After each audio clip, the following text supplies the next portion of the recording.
Good morning, everyone. This morning, I will give you an overview of Attosecond Sources.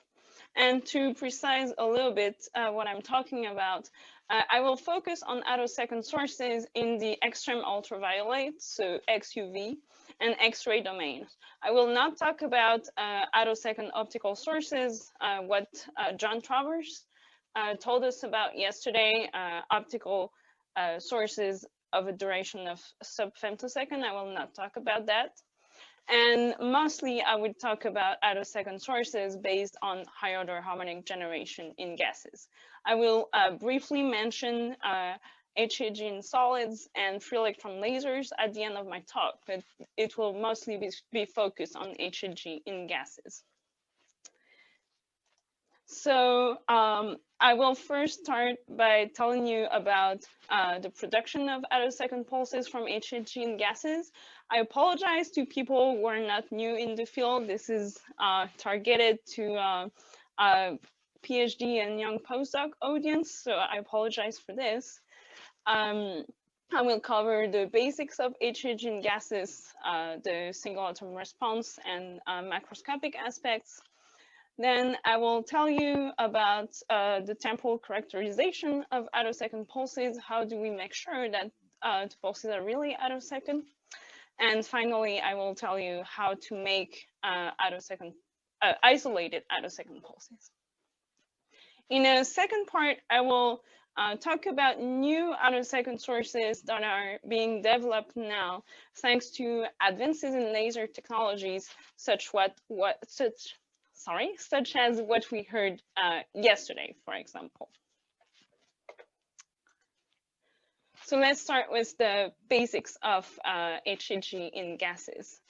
And I would like to go back to the very first higher-order harmonic spectra who were observed at the end of the 1980s.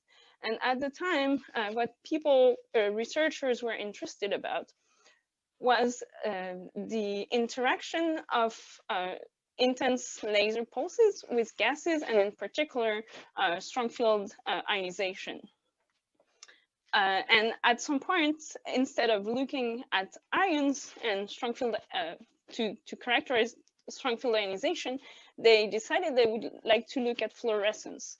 And instead, what they saw was not exactly fluorescence from the ions, but they saw this very characteristic emission spectrum of photons with composed of the odd harmonic orders of the generating lasers. So here, this was an excimer laser in the UV of 1 picosecond duration, and here a YAG laser at 1 micron of 30 picosecond duration. And in both cases, what we can see is that we have a characteristic spectrum where we have a very sharp decrease of the intensity for the low harmonic orders, followed by a plateau where the emission intensity is roughly constant for many orders, and finally a sharp cutoff in the intensity. And already at that time, in the very first papers in 1998, they were able to identify a few characteristics of the harmonic emission. Here I'm quoting from this paper.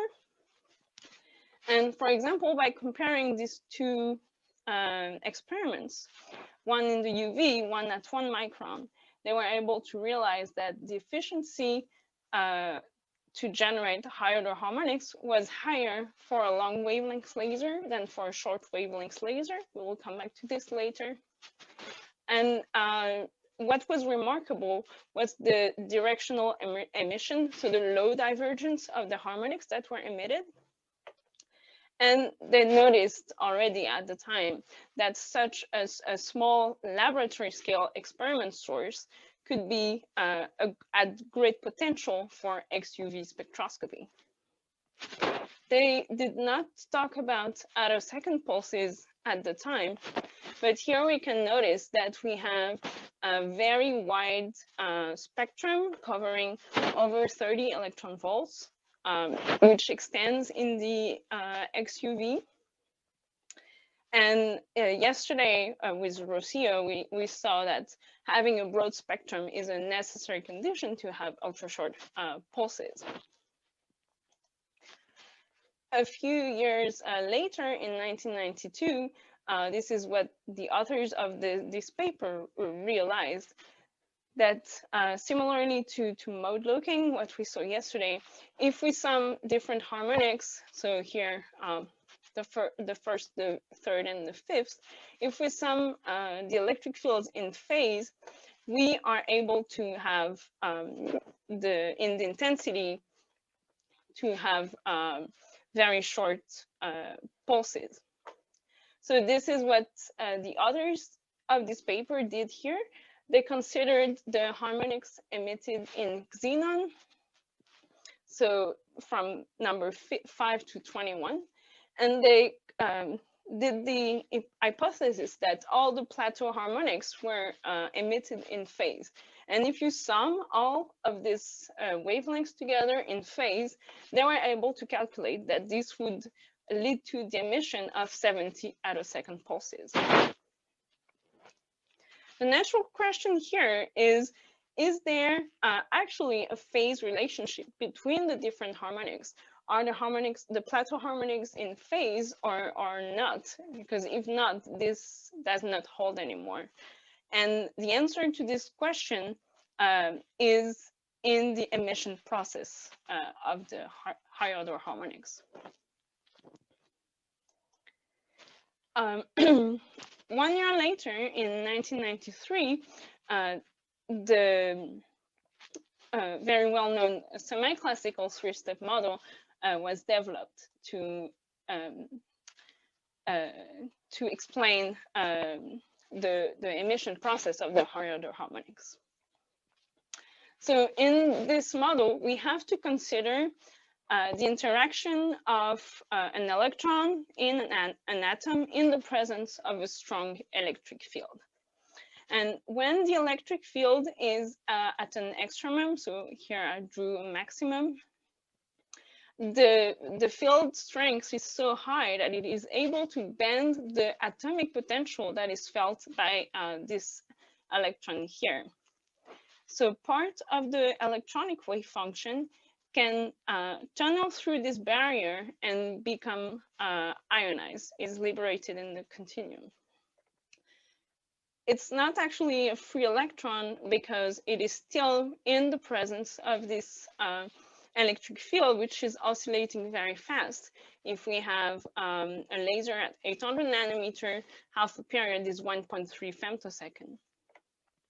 So the electron here, in the presence of this strong electric field, is accelerated and gains kinetic energy. And half a period later, at a time that I called here TR, the electric field bends the other way, and the electronic wave function is able to recombine on the parent ion and emit the excess energy under the form of X-ray light. Here I drew what happened during half a cycle of the electric field, but actually if we have a laser pulse of, say, 30, 50 femtosecond duration at 800 nanometers, this corresponds to a multi-cycle pulse. And so this process can happen at every extremum of the electric field. So here, there, etc. So the periodicity in time of this process is half of the period of the laser, which leads in the frequency domain to a 2 omega periodicity. So this is why we have only the odd orders of the harmonics that are emitted.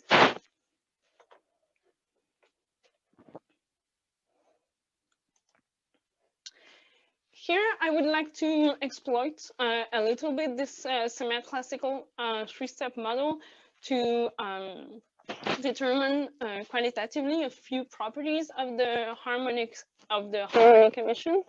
So here we are going to consider the propagation step, so the moment where the electron is liberated in the presence of the electric field. And we are going to treat this classically. So we will consider the equation of motion of this electron, classical electron, in the presence of this electric field. I will neglect the envelope at the moment, that is linearly polarized along the x-axis. We will consider that there is no initial velocity when the electron exits the tunnel barrier. This happens at the point Ti at the position xi equals 0. And we will also neglect the long-range effects of the atomic potential. If we do this, and if we integrate this equation, we end up with this expression for the position of the electron, x as a function of time, so the trajectory of the electrons in atomic units. So here, this is very simple physics, and we see that this trajectory is the sum of two terms. This first term, which oscillates at the period of the laser, omega, and this second term, which is a linear term in time, t. So if we plot this, we see that there exists a time tr such that the position is equals to 0 again, so that the electron comes back to the atom. This corresponds to the recombination of the electron. This is what I've plotted here. So we have the electric field in red over one period. And here in green, I have plotted a few trajectories. So for different ionization times, Ti. So what we see is that we have different trajectories of the electron. Here, electrons that are born early in the field that travel pretty far from the atom before coming back at x equals 0 at a later time. And we have other trajectories which are born later in the field, where the electron does not go very far, doesn't spend a long time in the electric field, and recombine at some early times here. So one trajectory corresponds to a couple of values, Ti, Tr. From this, once we have the position as a function of time, it is very easy to calculate the electron kinetic energy at return, so the kinetic energy at the instant Tr. And this is what I plotted here. So this is the kinetic energy as a function of the recombination time, Tr. Still, the x-axis is the time in units of a cycle of the electric field. And here is the kinetic energy in units of the quantum-motive energy of the electrons, UP. We can also, because one Tr corresponds to one ionization time Ti, I can also plot the kinetic energy as a function of Ti. The first thing that we can notice is that there seems to be a maximum value of the kinetic energy here, which is about 3.2 UPs. The electron cannot gain more energy in the field than this value. Another thing that we can notice is that if we look at a particular kinetic energy, so for example here around 2 UP, we have two recombination time which correspond to this kinetic energy of the electron, and correspondingly to ionization time. So we have one trajectory which corresponds to an electron that is born early in the cycle and that recombines later, which we will call the long trajectory, and a second trajectory which corresponds to the same kinetic energy in the end, where the electron is born later and recombines earlier, which we will call the short trajectory. And finally, we can have a first answer to our question from the beginning, which was, are the harmonics emitted in phase? And the answer is actually no. So if we look at, let's focus here on the short trajectories. So the emission time of the harmonics will correspond to the recombination time of the electron on the ion.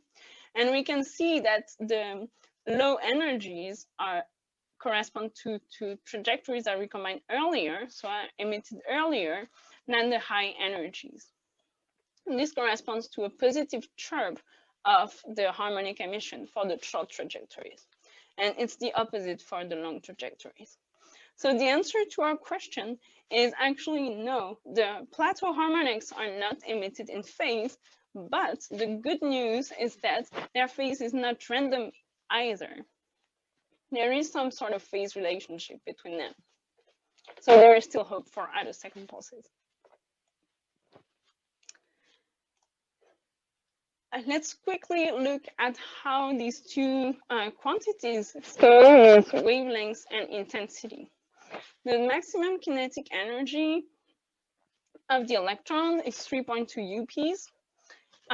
So this can have this nice expression if you want the energy in electron volts, if you put the intensity of the field in watt per square centimeter, and the wavelengths of the laser in microns.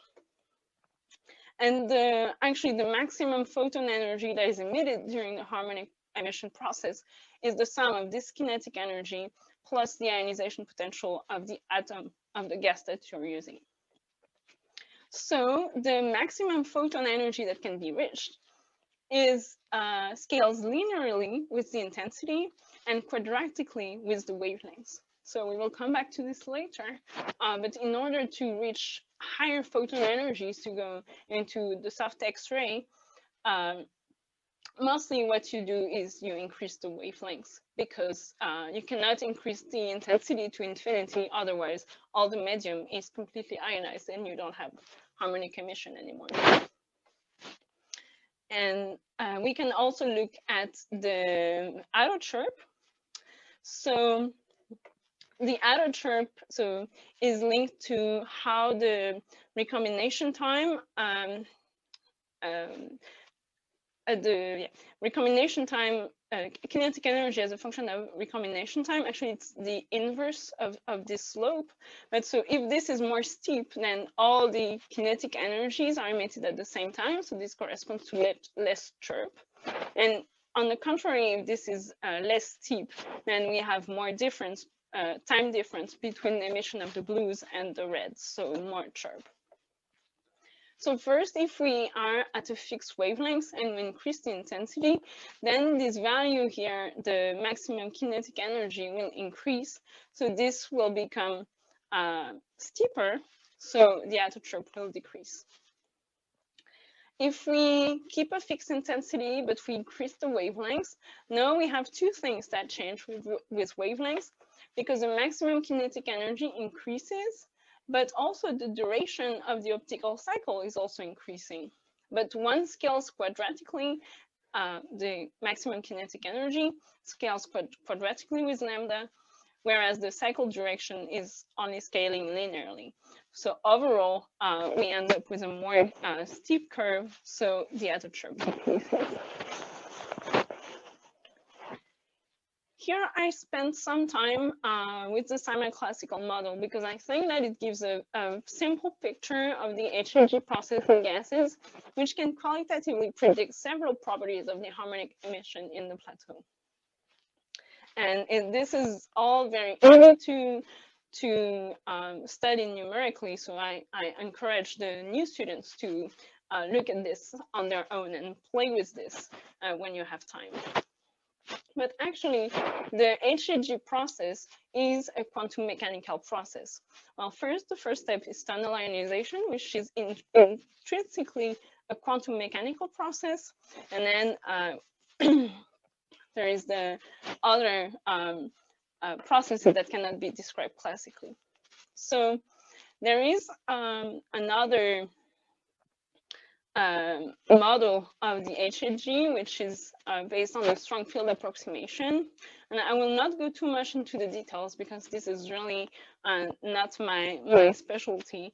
And I will just give you a few ingredients of that model. So here, what we have to do actually is we need to solve the Schrodinger equation, time-dependent Schrodinger equation, in the presence of the strong electric field. And then the harmonic spectrum is calculated as the Fourier transform of the dipole moment. And with a few approximations, you can find the details in this paper here.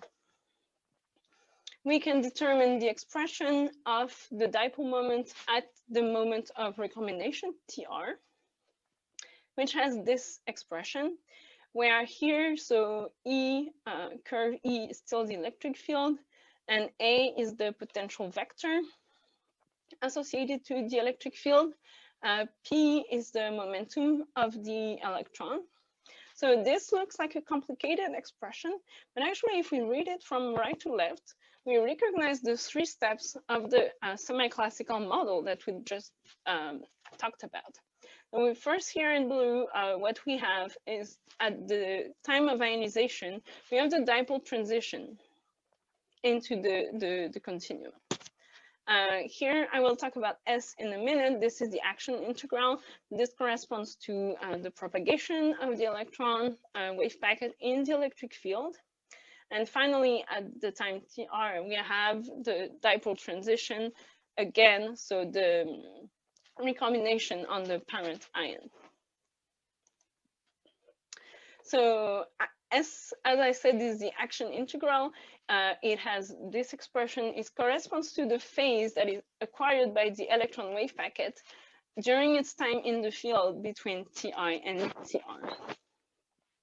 So as I said, I will not go into the details, but if you calculate the Fourier transform of this to have the harmonic spectrum, you end up with an expression like this, where the phase term is now so I times the action integral S, and we have also TR times omega, which is the frequency of the harmonic emission. And you can determine the trajectories using the stationary phase approximation. And people who do this better than I do can calculate. So this is the square of the electronic wave function, and here we recognize things that are very similar to what we got with the semi-classical model. I will finish here with a little comparison with what you can get if I. So I apologize. Now the energy, so harmonic order, is on the x-axis, and the recombination time is on the y-axis, so it's rotated compared to what I've showed a few slides before. But we recognize in black what I plotted before, so the results for the semi-classical model. And in red, I have plotted what you get if you use the quantum model. So here we have the recombination times for the two models. So we see a lot of similarities between the two approaches. First, in both cases, we have this maximum kinetic energy in the presence of the cutoff. We recognize the 2 types of trajectories. We recognize the existence of the Attochem, so this is the slope of this.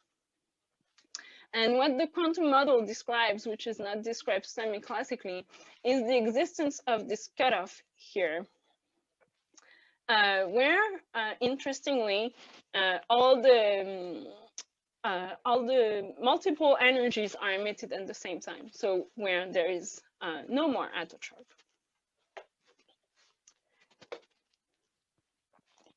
So this was the, sorry, this should not be here. This were the single atom picture of the higher order harmonic generation. But as we saw yesterday, higher order harmonic generation is a nonlinear process. So there is one quantity that is very important, that is phase matching. We have a macroscopic medium, and we need to make sure that all the individual atoms that compose this medium are emitting the harmonics in phase, so that we have a coherent addition of the of the harmonics and macroscopic emission. So the phase mismatch, so where K1 is the wave vector for the fundamental and KQ is the wave vector for harmonic Q, should be as much as possible equal to 0 in order to have a good emission. It can be shown that in gases, there are actually 4 terms to this delta K phase mismatch.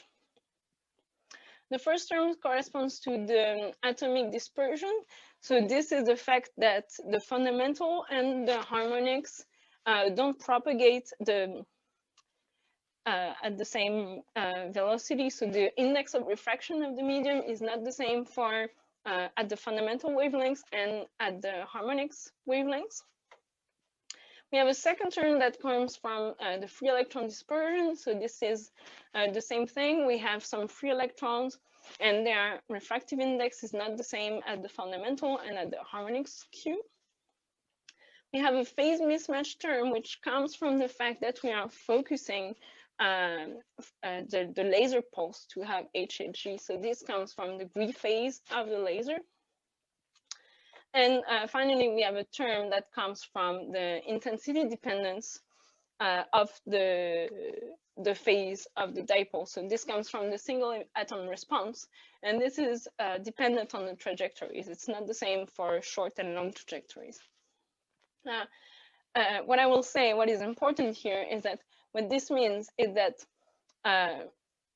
I talked about 2 different trajectories, but we can actually select only the short trajectories by using phase matching.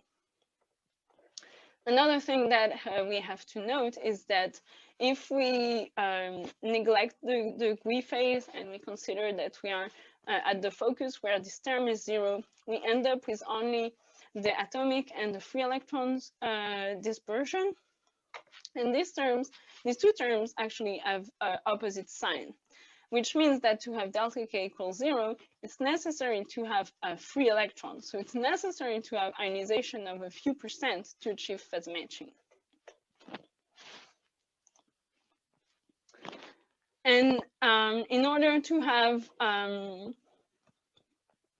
coherent emission and buildup of the harmonic emission over a long medium, there are 3 lengths that matter. So the length of the medium, but also the coherence length, so which is proportional to the inverse of delta K. So the better phase matching you have, the longer coherence lengths you have. Another thing that matters is the absorption length, because all the gases that we use for HCG, they do absorb in the XUV. So the absorption length is the inverse of the cross-section times the density of the atom. And what is interesting is that because of this absorption, it doesn't matter if you increase the length of your generating medium to meters, because if you are in if you have good phase matching, so if you have a long coherence length, then the photon flux will saturate if you after a certain length. So in practice, what's important is that you need to have a good coherence length, and it doesn't matter that your medium is too long. So I've talked about the generation process, but of XUV emission under the form of harmonics, but are we really sure? How do we know that this is attosecond pulses? And for this, we need to characterize the pulses temporally, which means that we need to measure spectral amplitude and spectral phase of the individual harmonics. In the optical regime, what we use typically is spectral interferometry and nonlinear effects in crystals. Here I've put a few different techniques that are used to characterize short pulses in the visible and infrared. And this is not, of course, not directly applicable in the XUV. So what we do in the XUV instead is we do electron interferometry. So we use the XUV to ionize electrons in the presence of an infrared field. So in practice, what we do is that the harmonic emission is focused into an electron spectrometer. So for example, a time-of-flight magnetic bottle electron spectrometer in a gas jet. And the harmonics are used to photoionize this target gas. If the energy of the harmonic is higher than the ionization potential of the atom, then we see a peak in the electron spectrum at a particular energy, which is the difference between the harmonic energy and the potential ionization. Of course, we have a comb of different harmonics, so what we have is a comb of electron peaks in the spectrum. If we now add a part of the infrared field that is used to make the harmonics, and we overlap them temporally and spatially in the electron spectrometer, we are able to make two-photon transitions. So for example, the absorption of this harmonic Q and the absorption of one infrared photon. And this will lead to, this will form a peak in the electron spectrum at the energy, intermediate energy between two harmonic peaks, and what we call a sideband. And what we can notice is that there are actually two different paths that lead to the same energy in the sideband. So the absorption of harmonic Q and the absorption of one infrared photon, and the absorption of the neighboring harmonic Q+2, and the stimulated emission of an infrared photon. And these two paths can interfere and encode the spectral phase difference between these two harmonics, which is what we want to determine to characterize the pulse. So this is what I say here, that the sideband at the energy that would be harmonic Q+1 corresponds to an interference term between these two-photon transition. And we can show that, for example, in this paper, that the signal of the sideband as a function of the delay between the two pulses oscillates at 2 times the frequency of the laser, so 2 omega, and contains 2 phase terms. The first one is the one that we're interested in. That's the phase difference between 2 consecutive harmonics. And the second term is the so-called atomic phase. I will not go into the details here. And this corresponds to the phase of the two-photon dipole transitions in the atom we are ionizing in the presence of the laser field. If you're interested in characterizing the attosecond pulse, this quantity can be calculated for a flat continuum, or it can also be the subject of dedicated experiments, which I think Francesca Caligari is going to talk about tomorrow. Now, this is what it looks like in an experiment. So what we do is we record the photoelectron spectrum here on the y-axis as a function of the delay between the XUV and the infrared pulse. This is the sum of this spectrogram over the time axis. So we recognize the peaks from the harmonics, and we have a weak infrared field. So the sidebands here are less intense. We recognize the oscillations at 2 omega. And if I plot here the sum of these two sidebands, so 16 in blue and 20 in green, we can see that the two of them have the same offset, that they don't have the same phase of the oscillation. To recover the phase of this oscillation, we simply do a Fourier transform of the oscillation and extract the phase of the phase at 2 omega. And with this, we can have the phase as a function of harmonic order. To characterize the pulse, we need 2 ingredients. We need the spectral phase and spectral amplitude. Spectral phase, we just got it. Spectral amplitude, we can get it from if we measure the harmonic spectrum or a photon detector, or if we have a photoelectron spectrum and we use the absorption cross-section of the species that we're ionizing. And with these two ingredients, we are able to reconstruct the attosecond pulse train here, which has this attosecond structure emitted every half cycle of the field. This is the basis of the rabbit technique, reconstruction of attosecond beating by interference of two-photon. And we can mention that there are other pulse characterization methods, such as the streaking or frog crab, where we still use ionization, so electron spectroscopy in the presence of an infrared field. But typically the intensity of the IR field that is used is 1 or 2 order of magnitude more intense than rabbit. And the amplitude and phase of both the XUV and the IR pulse can be retrieved with algorithm. But you will see more of this during the virtual lab on Thursday. This technique is typically used to characterize isolated or single attosecond pulses, such as this one.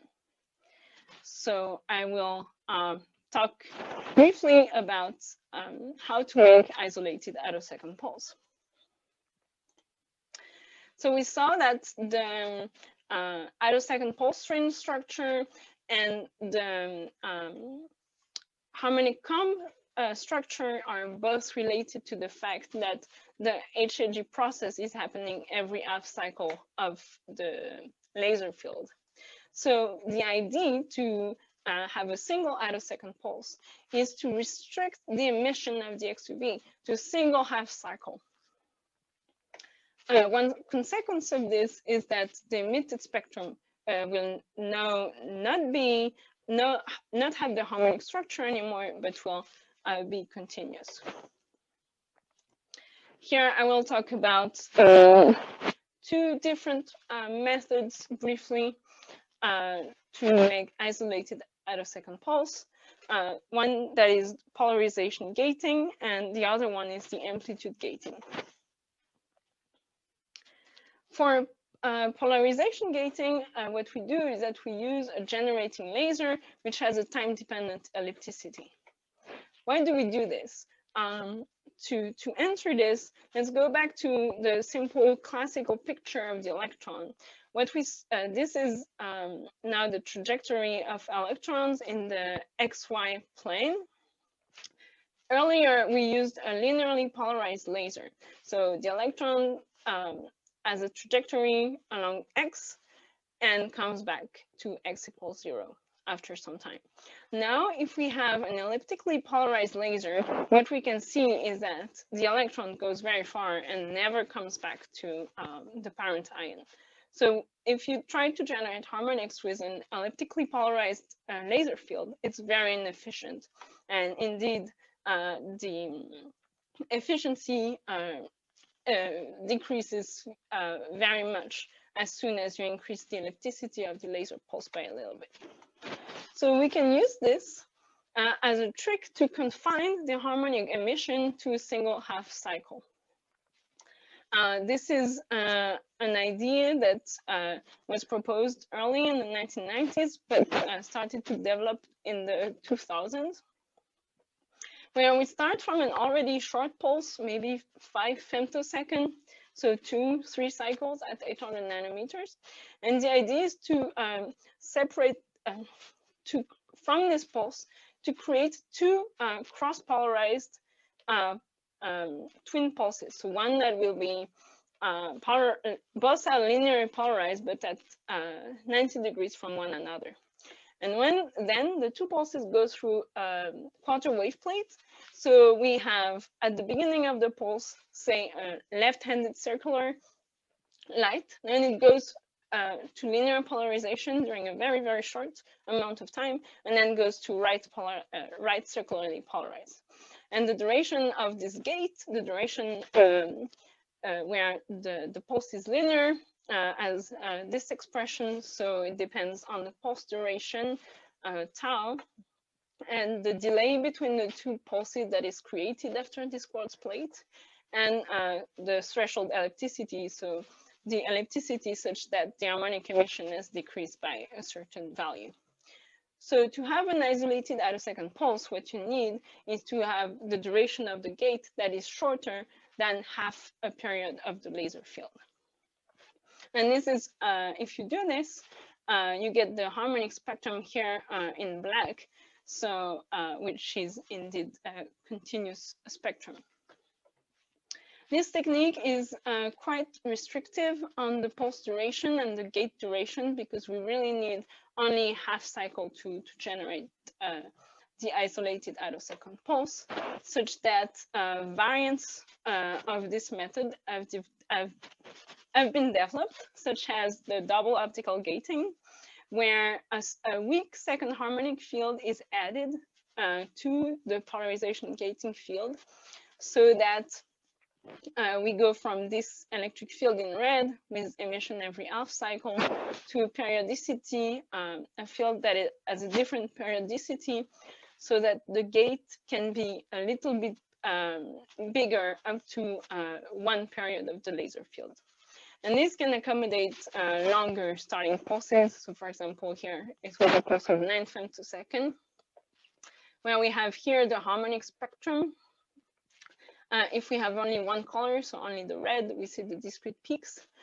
Two color, now we have emission of odd and even orders, but they are still discrete. We can see that polarization gating alone here is not able to make a continuous spectrum, where the double optical gating is. There is another method, which if you start from a laser field that is even shorter, let's say sub 1.5 cycle, which is now possible thanks to the hollow core fiber compression that in principle you should have seen yesterday afternoon. So now we can fairly easily make few cycle pulses. And if we have such a pulse, then it's possible that only half a cycle is contributing, is dominating the emission, because the ionization probability from this half cycle is so much stronger than the adjacent half cycles. So so this is here a calculation and showing the different ionization probabilities at different half cycles. We see here that in blue we have 5 to 10 times higher probability. So the calculated spectrum shows that the blue trajectory is going to be dominating. And if you do a spectral selection of the cutoff, for example, with a metallic filter, then you can have an isolated attosecond pulse with here 80 femtosecond duration. And now it's possible fairly easily to have less than 3 femtosecond pulses at 800 nanometers. So this is a technique that is, I think, being used more and more than polarization gating. I will finish here by saying that there is one parameter of the laser field that I did not really talk about, but that is very important if you are dealing with few cycle pulses, and that is the carrier envelope phase.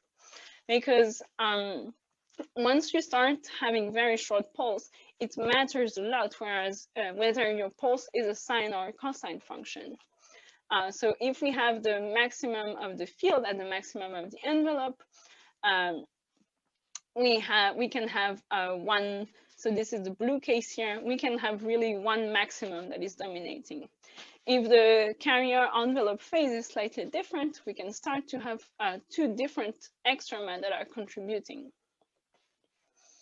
And so these are harmonic spectra that are produced with 5 femtosecond pulses with a difference of carrier envelope phase of pi half. We can see that in this case, there are discrete peaks, whereas here we have a continuum. So only a single contributing half cycle in this case. And I will finish by emphasizing that here, if you unlock the CP, so this is not a single shot measurement, this is an average measurement over different pulses.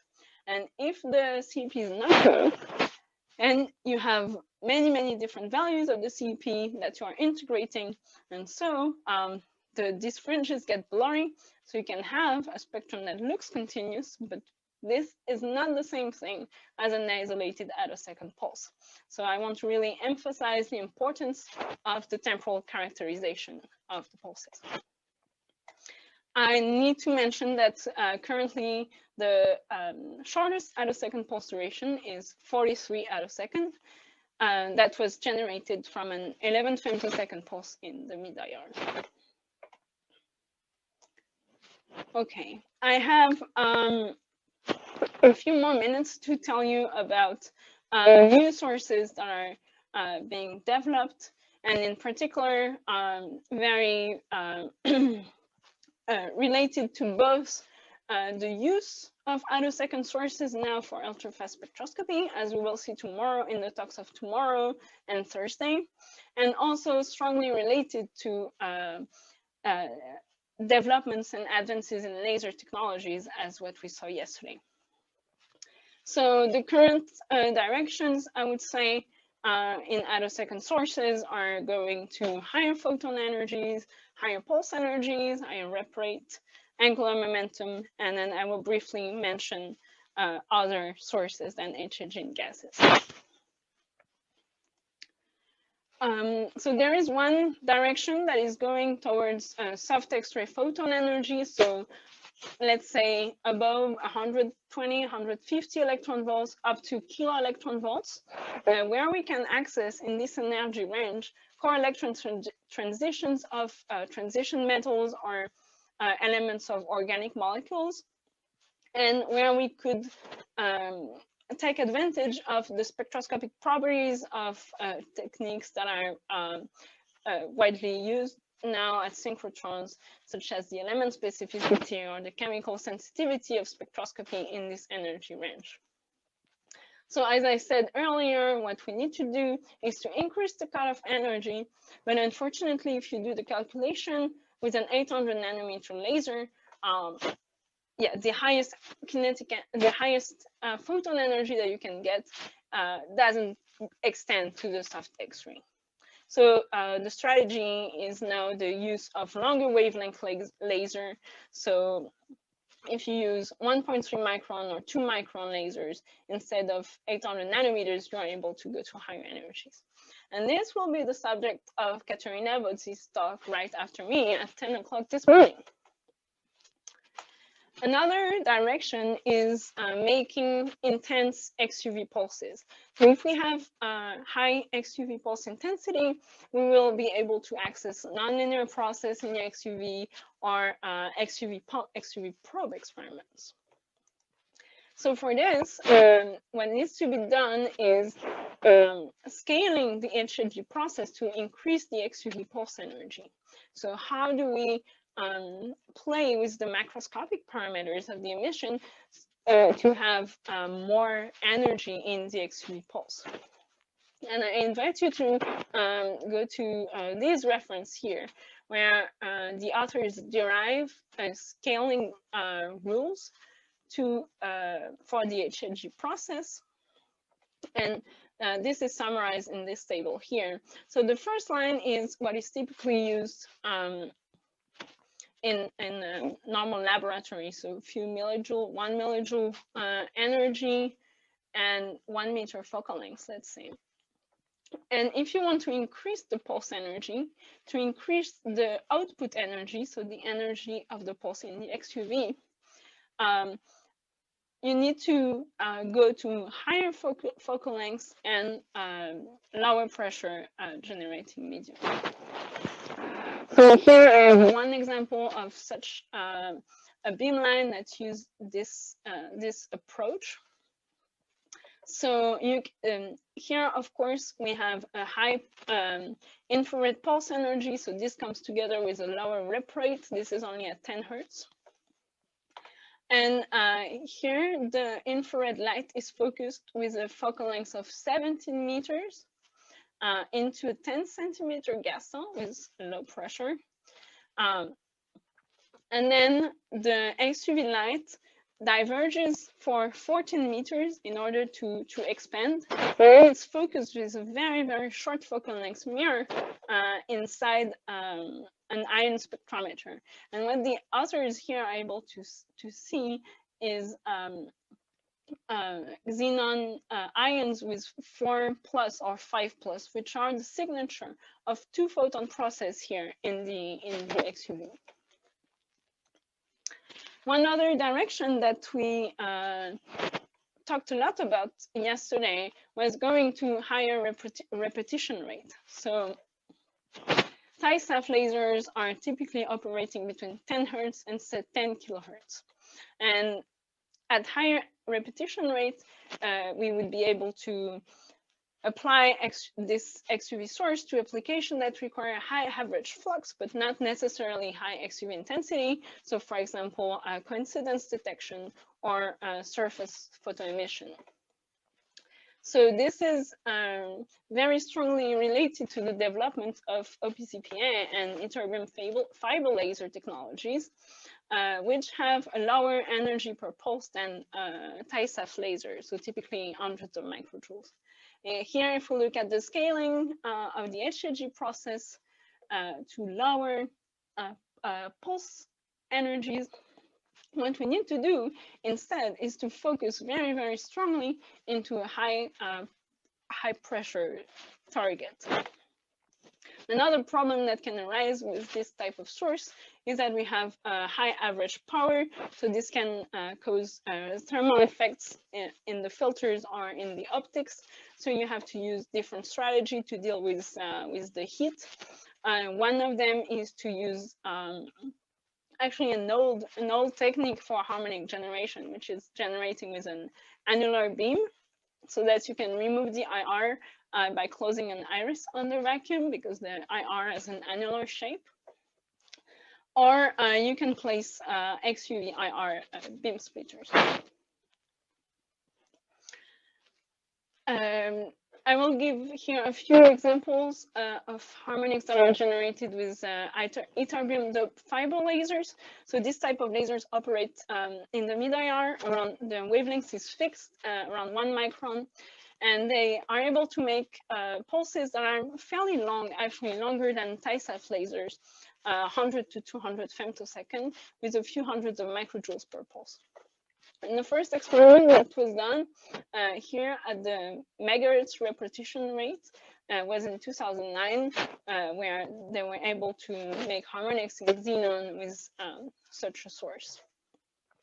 Then one strategy is to, in order to have higher photon energies, for example, still at a high rep rate, is to post-compress these fairly long pulses in a hollow core fiber. And with this technique, you can reach a few cycle pulses at a high repetition rate level and are still able to make harmonics.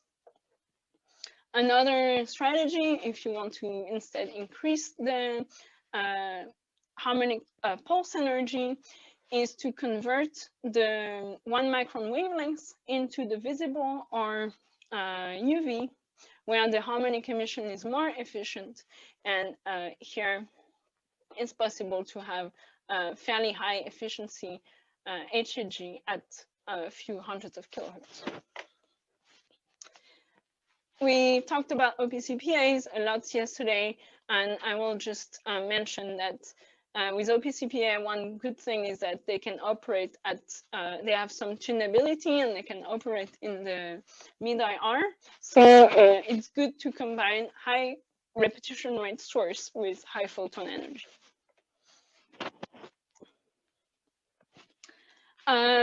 We will have a dedicated talk on this matter today at 11:30 by Carlos Hernandez Garcia.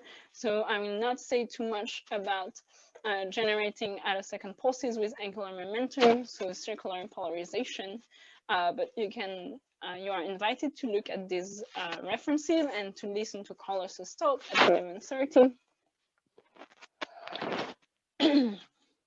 Similarly, finally, I will talk about things that are not HEG in gases. So first, HEG in solids, which got developed starting 2010, where harmonic emission from a zinc oxide crystal was observed. And since that, harmonic emission from different solid materials was observed. It's typically harmonics from mid-IR or terahertz laser. So even if we can reach high number of harmonics, it does not extend a lot in the UV and the VUV. But still, one thing that is interesting with HEG in solid is that you can access a very great diversity of materials. The source can be more compact, and also you have access to all the nanofabrication process to, for example, enhance the harmonic emission, or you can pattern the solid to, for example, self-focus the XUV. And Giulio Vampa will tell us a lot about this today at 3 o'clock. Finally, I'm almost at the end of my talk. Attosecond pulses can be generated at X-ray free electron lasers, which, on the contrary to tabletop HEG sources, are large facilities, but which have the advantage of generating ultrashort pulses that can reach the hard X-ray regime, and which with a much higher intensity than typical HEG sources. So I will just briefly mention two recent experiments. The first one done at Fermi, which is a seeded free electron laser. So it has a slightly different mode of operation compared to the other FELs. But at Fermi, they were able to to generate 3 different harmonics of their seed laser and control the intensity, the amplitude and phase of each of these different harmonics, and to generate trains of attosecond pulses this way.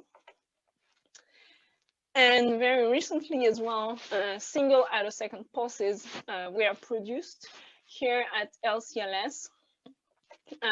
This time it's by tweaking and engineering the undulator and electron optics in the FEL, and isolated attosecond pulses of a few hundred attoseconds in the around 570 eV or 905 eV have been produced and characterized. And I invite you to come and see Thijs Gorkoverstock today at 12:30. Will tell us a lot more about this. So this is the end of my talk. I hope I have given you a good overview of attosecond sources in the XUV and X-ray domains. This was mostly based on harder harmonic generation in gases, but we have a great program today to extend this to other topics that I just briefly mentioned today. Thank you for your attention.